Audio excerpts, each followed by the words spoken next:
आज मी मांसाहारी थाळी बनवते आहे. मोरी हा मासा आहे ना, ह्या माशापासून आजचे मी सगळे पदार्थ बनवलेले आहे. त्याच्यामध्ये मी मोरीचं सुक्क बनवलेलं आहे, झणझणीत असं. मोरीचं मटण, मोरी फ्राय, कलेजा फ्राय केलेला आहे आणि एकदम पाचक अशी सोलकढी. मोरी हा मासा आहे ना, हा पचायला खूप हलका असतो आणि त्याला एक विशिष्ट प्रकारची चव पण असते. तर पटापट रेसिपीला सुरुवात करूया.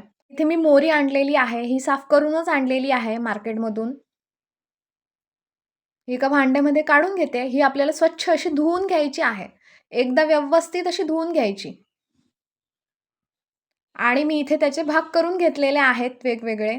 तर हे जे आहे हे काळीच आहे मोरीचं. इथे मी बाकीची जी मोरी आहे ना, त्याचे वेगवेगळे भाग करून घेतलेत. सुक्यासाठी, रश्श्यासाठी आणि फ्राय करण्यासाठी. सगळ्याला मीठ लावून घ्यायचं आहे व्यवस्थित असं. त्याच्यानंतर इथे हळद घालून घेतेय.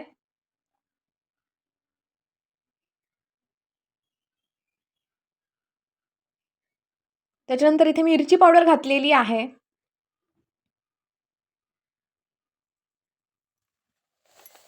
आणि हे सगळं व्यवस्थित असं फासून घ्यायचं आहे मोरीला. हळद, तिखट आणि मीठ. आता मी पहिल्यांदा मोरीची आमटी करून घेते. तर त्याच्यासाठी इथे उभा चिरून कांदा घेतलेला आहे. तव्यावर थोडंसं तेल घालून घ्यायचं आणि हा उभा चिरलेला कांदावर व्यवस्थित असा परतून परतून भाजून घेते. त्याच्यानंतर कांदा थोडासा भाजला ना, की आतमध्ये खोबरं घालून घेते. कांदा आणि खोबरं व्यवस्थित असं एकत्र असं भाजून घेणार आहे आता. त्याचा रंग चेंज झाला पाहिजे. रंग चेंज होईपर्यंत व्यवस्थित असं भाजून घ्यायचं. इथे कांदा खोबरं व्यवस्थित खमंग असं भाजलेलं आहे. आता मी हे सगळं थंड करून घेते आणि मिक्सरला लावून घेणार आहे. हे जे वाटण आहे ना, हे पाणी घालून लावायचं आहे. एकदम बारीक असं करायचं आहे वाटण. त्याच्यानंतर इथे कढई घेतलेली आहे. कढईमध्ये तेल घालून घ्यायचं आहे. तेलावर इथे बारीक चिरलेला कांदा घालतीये. कांद्यावर 2 सोलं घातलेली आहेत. थोडासा असा रंग चेंज झाला ना कांद्याचा, की आतमध्ये इथे टोमॅटो घातलेला आहे. छान असा मऊसर होईपर्यंत टोमॅटो भाजून घेतलाय. आतमध्ये 1 चमचा भरून आलं, लसूण, कोथिंबीरची पेस्ट घातलेली आहे आणि छान असं परतून घ्यायचं. तर मी इथे मोहरीच्या फोडी घालून घेतेय. हा जो मसाला आहे ना, ह्या मसाल्यावर ह्या फोडी व्यवस्थित अशा परतून घ्यायच्या आहेत. फोडींना व्यवस्थित असा मसाला लागला पाहिजे. त्याच्यानंतर इथे झाकण ठेवलेलं आहे वर मी आणि झाकण ठेवून एक वाफ काढून घेतली आहे. मोहरी आहे ना, शिजायला जास्त वेळ लागत नाही, पटकन शिजते. थोडंसं पाणी घालून घेतलेलं आहे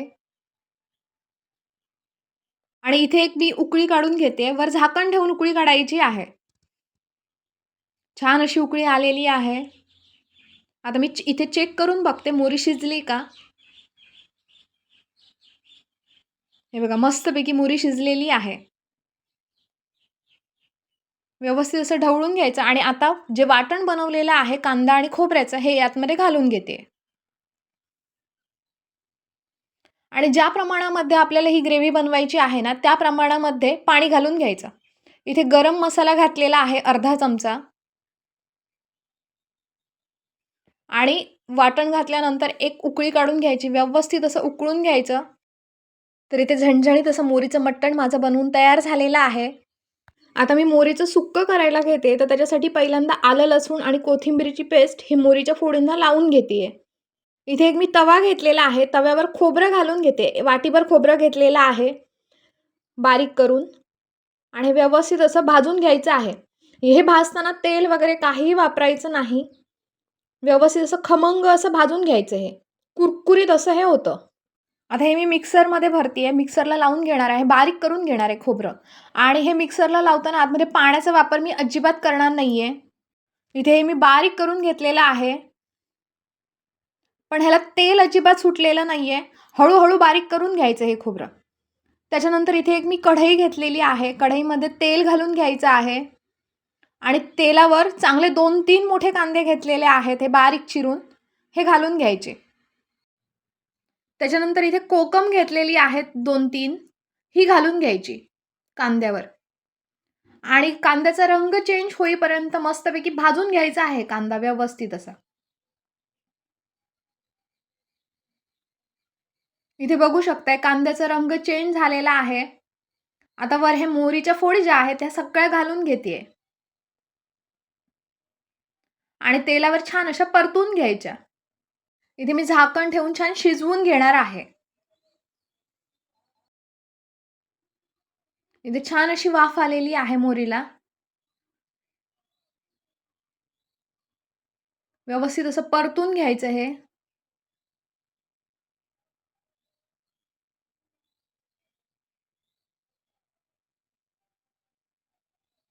ह्याच्यात मी पाणी वगैरे काही वापरलेलं नाहीये. असं वाफेवरच शिजवून घेतलेलं आहे.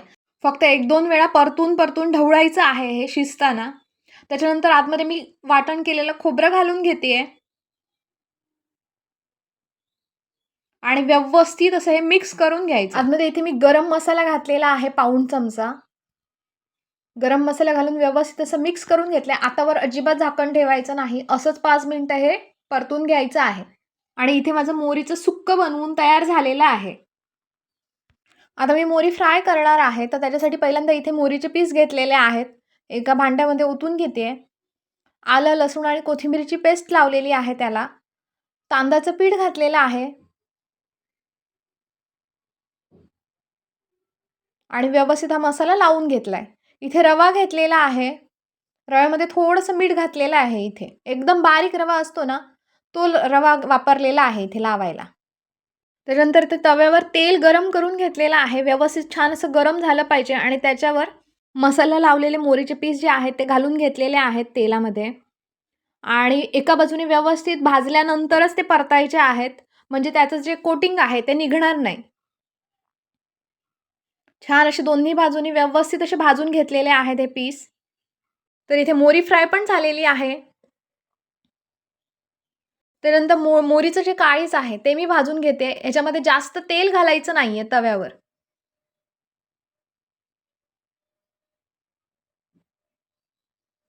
जे तेल होतं उरलेलं त्याच्याचमध्ये हे मी पीस घातलेले आहेत. एका बाजूने भाजल्यानंतर आणि हे बारीक गॅसवर भाजायचे आहेत. मोरीचं जे काळीज आहे ना, हे बारीक गॅसवर भाजायचं. दोन्ही बाजूनी व्यवस्थित असं हे भाजून घेतलेलं आहे. हे जे मोरीचं काळीज आहे ना, हे भाकरीबरोबर तर खूप छान लागतं. तर इथे मोरीचं काळीज पण माझं भाजून झालेलं आहे. आता मी इथे पाचक अशी सोलकढी बनवते. तर त्याच्यासाठी खोबरं घेतलेलं आहे, लसणीच्या 2 पाकळ्या आणि थोडीशी मिरची घातलेली आहे. हे मस्तपैकी बारीक असं करून घेतलंय आणि इथे सगळा रस हा काढून घ्यायचा आहे. इथे सोलकढीचा रस माझा काढून झालेला आहे. आतमध्ये मीठ घालतेय चवीप्रमाणे आणि त्याच्यानंतर इथे आगळ घालतेय. आगळ जर नसेल ना तर सोलं भिजत ठेवायची 1-2 तास आणि त्याचा रस काढून घालायचा. इथे माझी सोलकढी सुद्धा बनवून तयार झालेली आहे. मस्तपैकी पाचक अशी. इथे माझी मोरी थाळी पूर्ण बनवून तयार झालेली आहे. मोरीचं सुक्कं झणझणीत असं. त्यानंतर मोरीची आमटी किंवा मोरीचा रस्सा बनवू शकतो आपण. मोरी जी आहे ना ही पचायला पण हलकी असते. त्याचबरोबर ती कोलेस्ट्रॉल पण नियंत्रित ठेवण्यात मदत करते. त्याचबरोबर त्याच्यामध्ये ना ओमेगा 3 फॅटी ॲसिड पण भरपूर प्रमाणामध्ये असतं. अशी ही नॉनव्हेज थाळी माझी बनवून तयार झालेली आहे. तर आजचा व्हिडिओ तुम्हाला कसा वाटला मला नक्की कमेंट करून सांगा. खाली हाईप बटन दिलेलं आहे त्याच्यावर सुद्धा क्लिक करा. आणि असाच मस्त मस्त खावा, सुशेगात राहा. माझ्या व्हिडिओ लाईक आणि शेअर करा आणि माझ्या चॅनलला सबस्क्राईब करा. थँक्यू.